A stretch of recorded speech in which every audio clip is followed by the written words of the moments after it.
임플란트를 잘 심는다라는 전제 하에는 조금 더 좋은 제품을 심어드리고 싶은 것이 치과의사들의 마음이겠죠. 안녕하세요. 치과TV의 두치과 대표원장 최순호입니다. 오늘은 20, 30대 젊은 층의 임플란트에 대해서 말씀을 드려보려고 해요. 저희 병원 같은 경우에는 주변에 회사들이 많다 보니까 젊은 층의 환자분들이 많이 오시는 편입니다. 치아가 많이 빠져있는 드레이를 보기는 조금 어려운, 하지만 그렇다라고 해서 젊은 층에서 임플란트를 하는 분들이 없느냐? 또 그건 아니거든요. 그래서 오늘은 20, 30대의 젊은 분들이 임플란트를 하게 되는 경우와 임플란트 치료함에 있어서 어떤 점들을 많이 고려를 하게 되고 어떤 것을 좀 더 선호하면서 환자분들께 권유를 드리는지 여러분들께 말씀을 드려보도록 하겠습니다. 앞니 부분 같은 경우에 외상을 당해가지고 임플란트를 하게 되는 경우가 꽤 많아요. 젊을 때 또 술 한잔들 하시면서 넘어지거나, 그리고 젊은 층에서는 아무래도 충치와 관련돼서 임플란트를 하게 되는 경우가 많습니다. 제가 강남구 삼성동에 개원을 하고 있는데 생각보다 여기 동네에도 굉장한 충치맨 분들이 많습니다. 구강위생관리를 부족하게 하시는 분들이 많고, 다음으로 말씀드릴 상황들이 젊은 층에서 임플란트를 하는 경우가 제일 많은 것 같은데요. 영구치가 나올 때 만 6세가 되었을 때 첫째 큰 어금니가 맹출을 합니다. 어렸을 때 그쪽에 충치가 생겨가지고 이미 신경치료를 받고 충치치료를 받고, 이러한 분들이 문제가 생기는 경우가 가장 많습니다. 보철물을 제거했을 때 치아 머리 자체가 굉장히 심하게 손상되어 있어가지고 발치를 결정하게 되는 경우가 있고요. 재신경치료를 해야 되는데 재신경치료는 신경치료에 비해서 성공률이 높지가 않거든요. 계속 불편감이나 통증이 감소되지 않아서 발치를 결정하는 경우가 있습니다. 뿌리 자체가 조금 약한 경우가 많아요. 지속적으로 씹다 보면은 뿌리 끝에 금이 가가지고 어떠한 치료를 해도 불편감이 완화되지 않고 발치를 결정을 하게 되고 임플란트를 하게 되는 경우가 많습니다.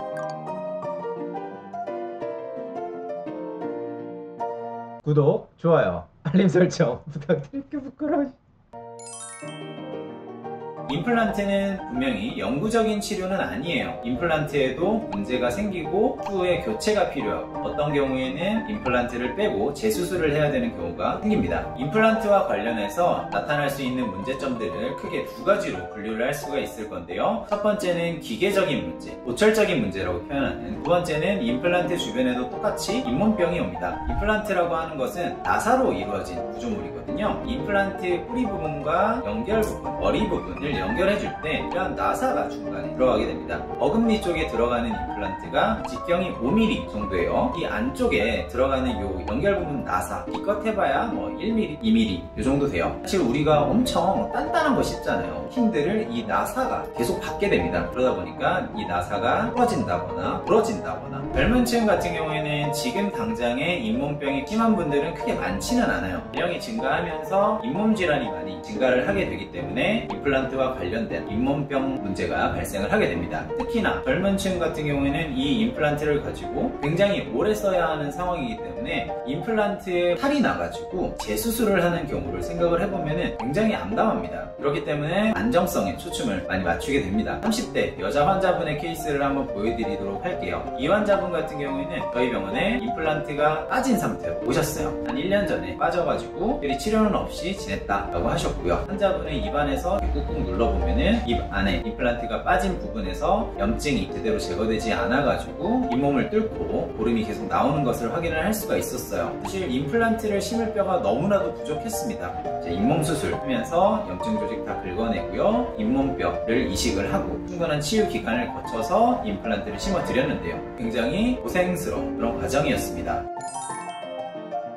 저희 병원에는 두 가지 제품군을 가지고 있습니다. 많은 분들이 사용을 하고 장기적인 안정성이 확보된 제품만을 사용을 하고 있기 때문에 국산 제품 같은 경우에는 오스템, 외산 제품은 스트라우만 사용을 하고 있습니다. 저희 가족들이나 지인분들, 조금 젊은 층 이런 분들에게는 스트라우만 임플란트를 추천드리는 편이에요. 스트라우만 임플란트를 들여놓는 게 조금 부담이 돼요. 국산 제품에 비해서 한 3, 4배 정도 가격이 있어서 환자분들에게도 비용이 조금 더 많이 늘어나게 되죠. 그러다 보니까 환자분들께 막 권유를 하고 그러기에는 부담이 되는 측면이 있는데요. 그러한 것을 감안하고도 제가 왜 이 임플란트를 심으려고 하는지, 아까 말씀드렸던 기계적인 안정성 부분이에요. 첫 번째 큰 어금니 지르코니 같은 경우에는 이게 씹을 때 한 대략 40kg 정도의 힘이 가해진다라고 해요. 임플란트도 기껏 해봐야 한 5mm 정도 되는 티타늄 금속이고, 연결 부분들은 뭐 한 1, 2mm 정도 되는 나사가 연결이 되어 있어요. 40kg의 힘이 지속적으로 계속 그런다라고 생각을 해보세요. 버티는데도 한계가 있겠죠. 그렇기 때문에 기계적인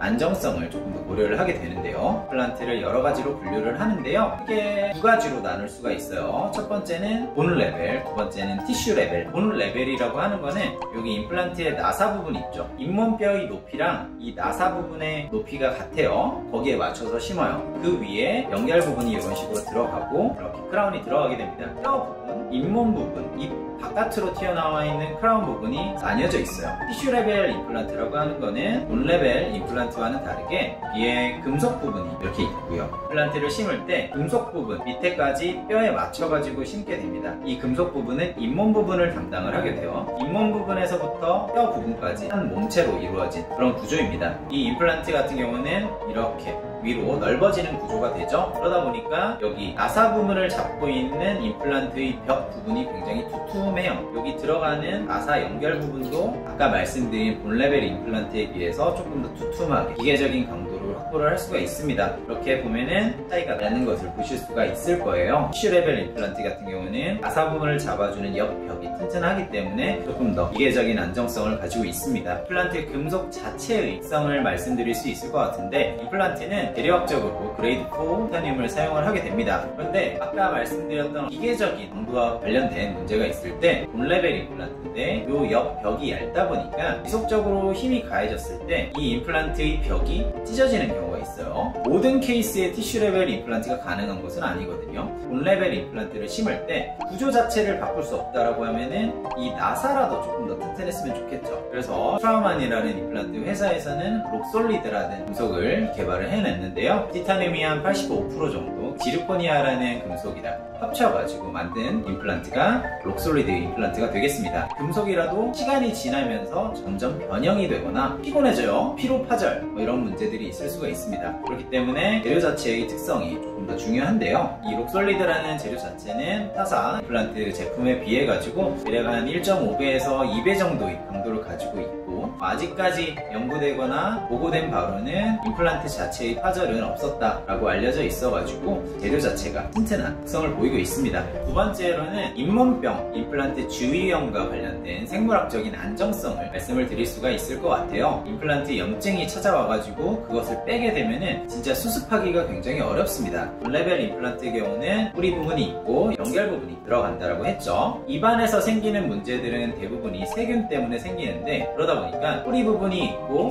이 연결 부분은 잇몸 안에 묻혀져 있는데 틈이 있기 때문에 어쩔 수 없이 여기에 세균들이 번식을 할 수밖에 없어요. 크게 문제가 되지 않는 경우도 대부분이지만은 문제가 생기기 시작하면은 급속도로 악화되는 경우가 많거든요. 그런데 이러한 티슈 레벨 임플란트 같은 경우에는 크라운의 경계 부분이 되는 부분까지가 임플란트가 한 몸체를 이루고 있어요. 그러다 보니까 틈이 생기는 부분은 잇몸 밖이 되겠죠. 세균들이 잇몸 뼈에 영향을 줄 수 있는 그러한 빈도가 굉장히 낮게 됩니다. 스웨덴의 예테보리 대학 임플란트의 성지 같은 곳인데요. 사회보험이 잘 되어 있기 때문에 환자분들의 데이터를 정확히 수집을 할 수가 있었어요. 이 임플란트 같은 경우에 다른 제품들에 비해서 임플란트 주위염의 발병률이 몇 배 이상 낮다라고 알려진 데이터들이 있습니다. 이러한 점들을 고려를 하였을 때 저희 병원에 오시는 젊은 층의 환자분들께는 스트라우만 임플란트를 권유를 드리는 편이에요. 임플란트를 잘 심는다는 전제 하에는 조금 더 좋은 제품을 심어드리고 싶은 것이 의사들의 마음이겠죠. 그래요. 저도 진짜로 젊은 층의 임플란트 굉장히 부담되는 치료이기는 합니다. 제가 여기서 환자분들을 대하는 오랜 기간 동안 저도 스트레스 안 받고 환자분들도 고생하지 않기 위해서 이러한 선택을 하고 있다는 거, 오늘 영상 시청해주셔서 정말 감사드리고요. 이상 치과TV의 12시간 대표원장 최순호였습니다. 감사합니다.